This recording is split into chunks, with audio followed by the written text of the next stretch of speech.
The Macau Tower is the only tower on the globe that allows people to climb to the very peak of its mast. I think with tower climb, because it can take as long as it does to climb up to the very top, you're spending a lot of time feeling the height, seeing the height as you go. As you ascend, obviously, it's step by step, you're getting higher and higher.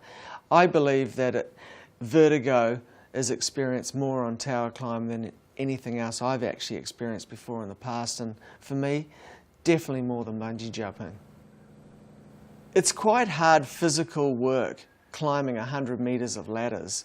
So along with all those feelings of being exposed, and obviously the fear kicking in, making sure that you're attached and stuff like that, you're actually getting fatigued at the same time. So once you get to the peak, I suppose it's a similar feeling as for those that climb anything. There's that feeling of arrival, and there's a satisfaction that goes with actually getting there and arriving at the peak.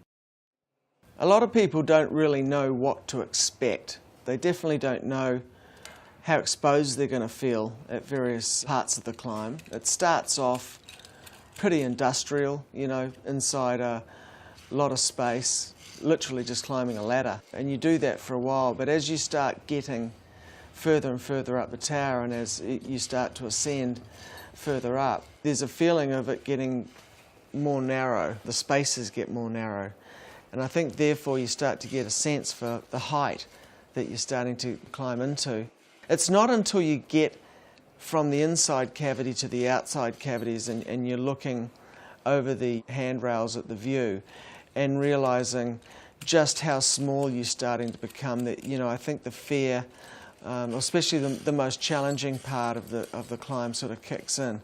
The last two sections, you just start to feel smaller and smaller. And for me personally, I get a feeling of being exposed and being very small. It's quite a buzz being up there. When you get to the very top of the inside section before you have to step outside, it's very narrow. But as soon as you open the door to the outside, it's like walking out onto the top of a mountain, essentially. You just get this sensory overload, which is all about view and height. There's normally a cool breeze up there, which is also normally pretty nice because you've been working pretty hard to get to that point. The outside part of the climb offers by far the most spectacular views in Macau. You can literally see the whole of Macau, all of its borders. Often you can see Hong Kong, you can see the Pearl River Delta, mainland China, and it's just a fantastic view. You feel like you're literally looking right down on top of the whole of Macau.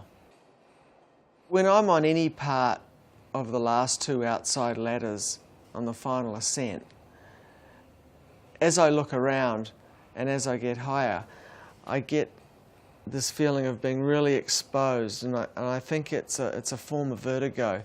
I feel like I'm literally needing to hold on to the ladders tighter because it feels like the height's wanting to pull you off. I don't know if that makes sense, but that's my experience with vertigo. At the very peak of the tower, the handrail is literally, only a metre in circumference, essentially. And as much as you're enjoying the view, you're very mindful of the fact that you need to be holding on and make sure you're attached. I mean, you feel tiny and very exposed. 100 metres of climbing ladders and feeling so tiny and so exposed to getting up the top, really touches my nerves.